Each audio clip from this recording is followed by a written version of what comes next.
Julien Chipotel, welcome to the Morning Shot.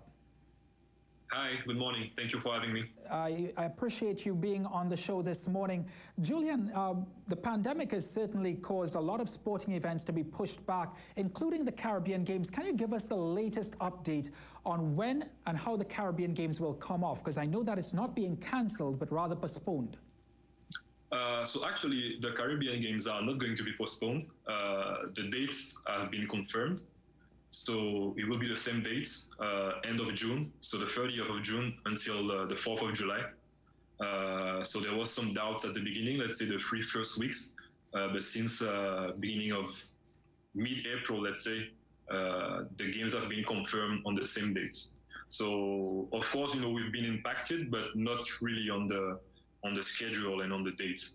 Julien, I have to ask you, about 11 years ago, the Caribbean Games were supposed to come off. H1N1 swine flu pandemic caused it to be indefinitely postponed. 11 years later, the coronavirus, this is, it's difficult for organizers like yourself. Yeah, of course. I mean, you have to ask yourself if there's like some sort of curse, in the Caribbean region, on those Caribbean Games. But yeah, I mean, this is why, ever since, the pandemic, we've been trying to find ways, find solutions. I mean, of course, we're going to be impacted on the finance, because all the companies here in Guadeloupe are struggling a bit. So yeah, I mean, we will have to be, we will have to innovate, and to try to do our best to organize the games. But I mean, we're willing to.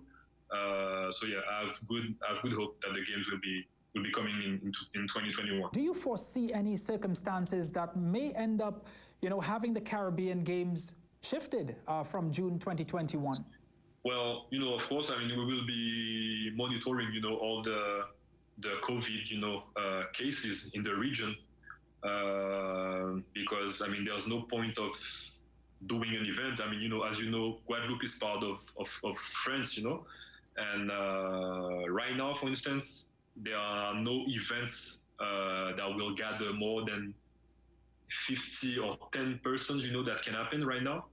So if this, if this law, let's say, is still on by June 2021, or even by January or February, of course, we will have to consider postponing the event. And of course, if we've been monitoring also the pandemic in the other islands like Trinidad, St. Lucia, Jamaica, and everything. So of course, we have to ask ourselves if there are some islands that are really impacted. Is there a point of organizing the event? So, but it will be, of course, right now on this day, we don't know, but that's something that we have to monitor on a daily basis. You can correct me if I'm wrong here, but the budget, I believe it's supposed to be 2.5 million euros. Do you foresee any cost overruns? Do you see, you mentioned a very strong point a short while ago that this COVID-19 pandemic has definitely impacted businesses, not just in the Caribbean, but especially Guadeloupe. Do you foresee any, cost overruns and businesses pulling out of this venture? Yeah, I mean, that's actually we sent a note like maybe 10 days ago to the CANOC because I think that we will have to, for sure, we'll have to reduce some costs, because for sure we will have more difficulty to get to private funds, to get to sponsors.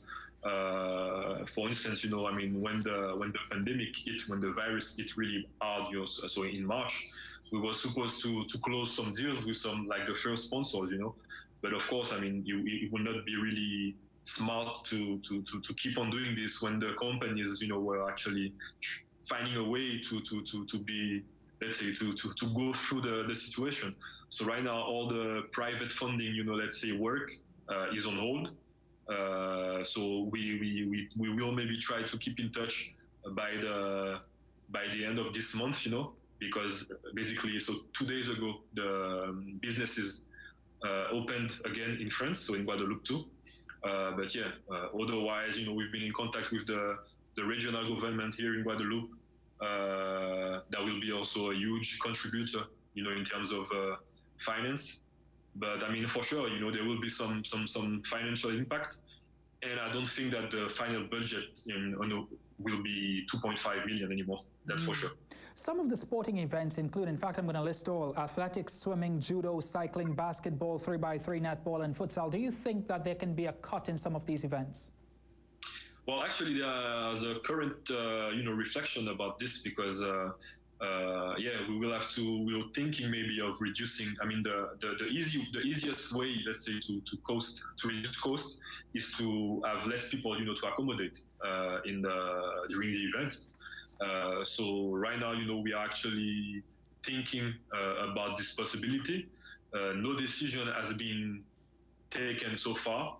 But unfortunately, one of the sport that maybe unfortunately will have to be cut could be netball, since netball is not a sport that's been played here in Guadeloupe. But we have we had a whole project, to develop the sport here and everything. But with the lockdown, the borders are kind of closed, and everything. So it was already a challenge, but now there's and no team sports are allowed right now, so it's a bit difficult.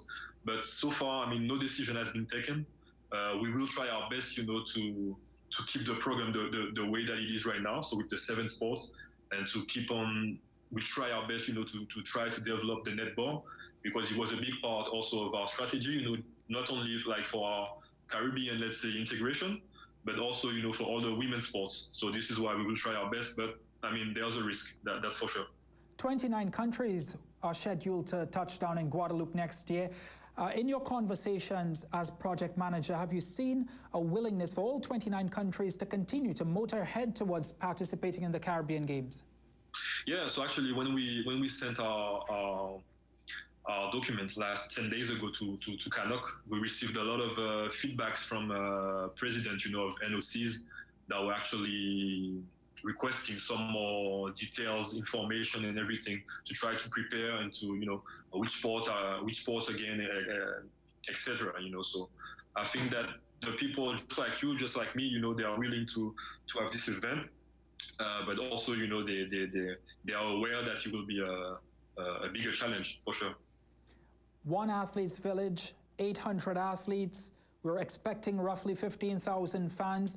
Are there any concerns from the Guadeloupe government and the people of Guadeloupe to a greater extent about hosting these games?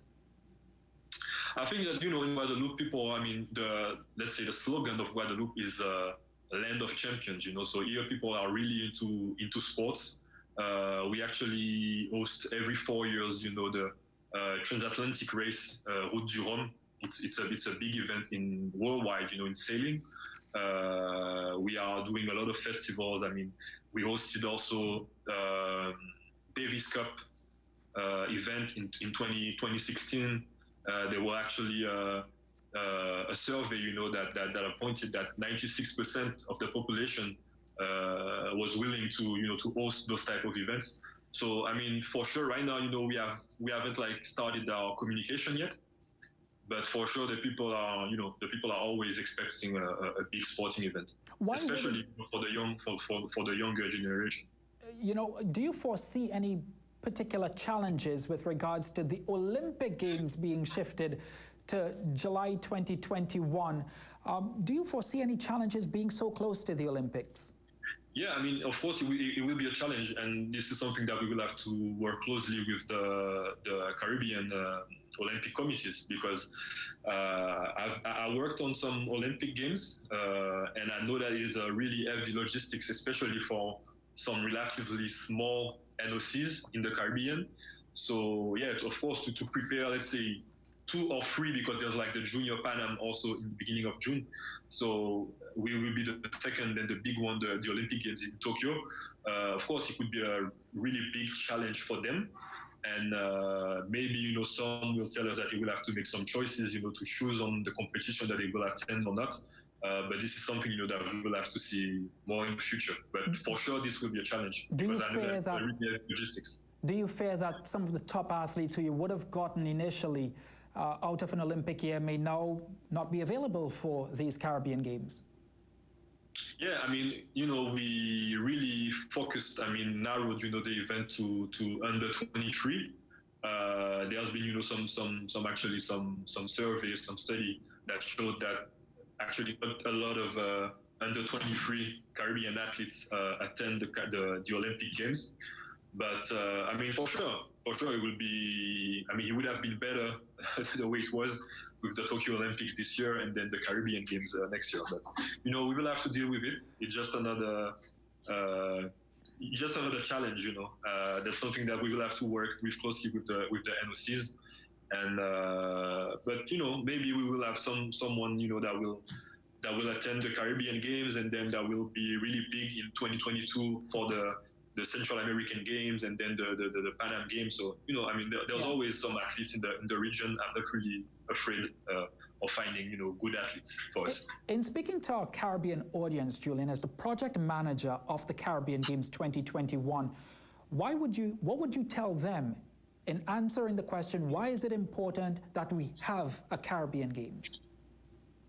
Well, I think that it's really important because, first of all, we've been a region that have been winning and that have been really important in the Olympic Games history, I would say. So it will be really important for this. Also, we have, a bit of, we have a responsibility, to inspire the youth to develop, the sports in our region, and just to, find a way to get together as islands, because, especially us in Guadeloupe, since we're French, most of the time, people are not even aware that they are, that we exist in the Caribbean, So just to get us islands together and, see that actually we have a lot of common, and to do this, through sport, I think that it would be a great opportunity. Julien Chipotel, I really appreciate you taking some time to talk to us about the Caribbean Games 2021, and I wish you the best of luck in building these games. All right, thank you. Thank you very much for having me, and then if you need any more information in the future, you will be our point man, certainly. Thank you very much, Julien. I appreciate it. Thank you very much. Bye.